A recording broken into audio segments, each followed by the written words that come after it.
Buzzati, le petit ballon.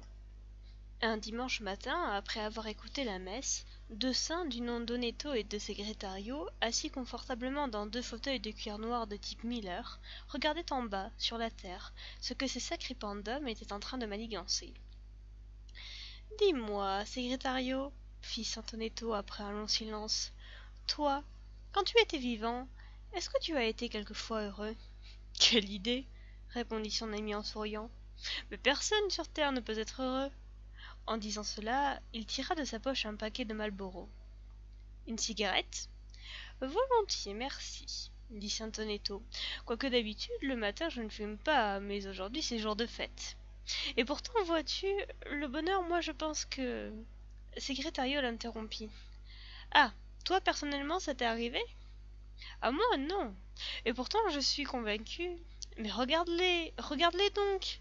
s'écria Saint Segretario en montrant ce qui se passait en bas. « Ils sont des milliards et des milliards. Aujourd'hui c'est dimanche, et la matinée, qui est le meilleur moment de la journée, n'est pas encore finie. C'est une journée magnifique, avec un soleil splendide, pas trop chaude. Il souffle même un délicieux petit vent frais. Les arbres sont en fleurs, et les prés idem. C'est le printemps, et par-dessus le marché, ils sont en plein miracles économiques. Et ils devraient donc être contents, non ? Eh bien, fais-m'en voir un seul, au milieu de tous ces milliards d'hommes qui soit content. Je n'en demande pas plus. Et si tu me le fais voir, je t'invite à un de ces dîners. » « Parfait, » dit Oneto. Il se mit à chercher attentivement, çà et là, dans le fourmillement infini des êtres humains en bas. Il se rendait bien compte qu'il était absurde d'espérer trouver du premier coup. Il faudrait au minimum plusieurs jours de travail. Mais on ne sait jamais. Avec un petit sourire ironique, Segretario l'observait. Une ironie très gentille, bien sûr, autrement en quel sens ce serait ? « Nom d'une pipe, je le tiens peut-être » fit tout à coup Oneto en se redressant sur son fauteuil. « Où ça ?»« Sur cette place. » Et il montra un petit village dans des collines, tout à fait insignifiant, là, au milieu de tous ces gens qui sortent de l'église. « Tu vois cette petite fille ?»« Celle qui a les jambes arquées ?»« Oui, tout juste, mais un temps un peu que... » La petite Noreta, 4 ans, avait effectivement les jambes un peu arquées, maigre et fragile, comme si elle avait été malade. Sa maman la tenait par la main et l'on voyait tout de suite que la famille devait être pauvre. Pourtant, la petite avait une mignonne robe blanche des dimanches avec des garnitures de dentelle au crochet. Qui sait combien de sacrifices elle avait dû coûter. Mais au bas des marches de l'église, il y avait des marchands et des marchandes de fleurs, un vendeur de médailles et d'images pieuses, et puis il y avait aussi un marchand de ballons, une grappe merveilleuse de globes multicolores qui ondoyaient avec grâce au-dessus de la tête de l'homme au moindre souffle de vent.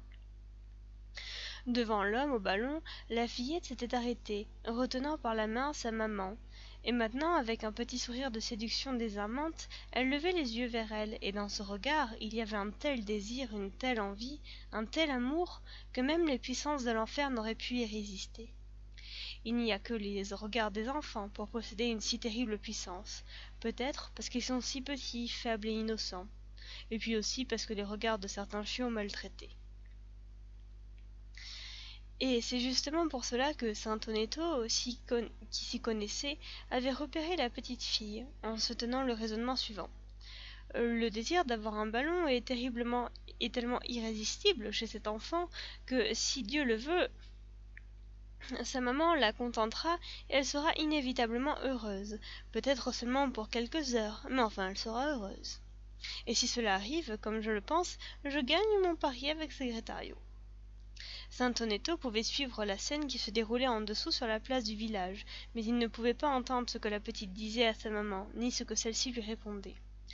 À cause d'une étrange contradiction que personne n'a jamais réussi à expliquer, les saints réussissent à voir parfaitement depuis le paradis ce qui se passe sur la terre, comme s'il y avait un puissant télescope incorporé à leurs yeux.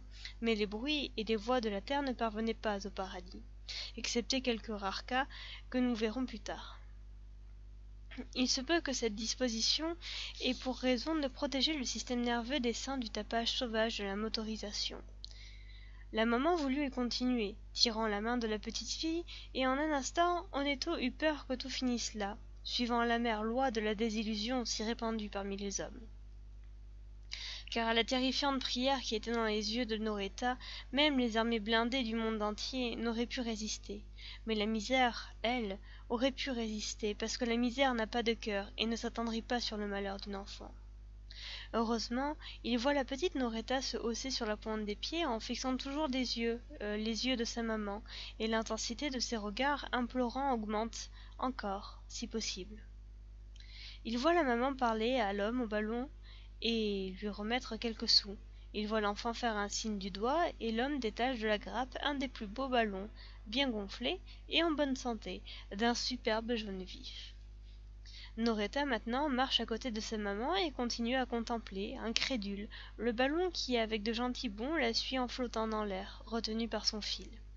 Alors Saint-Oneto donna un petit coup de coude à San Sagretario en lui faisant un malicieux sourire entendu. Et San Sagretario lui aussi sourit parce qu'un saint est bien heureux de perdre un pari si cela signifie qu'un grain de peine en moins pour les hommes. Qui es-tu, petite Noreta, avec ton ballon, tandis que tu traverses le village en ce dimanche matin ?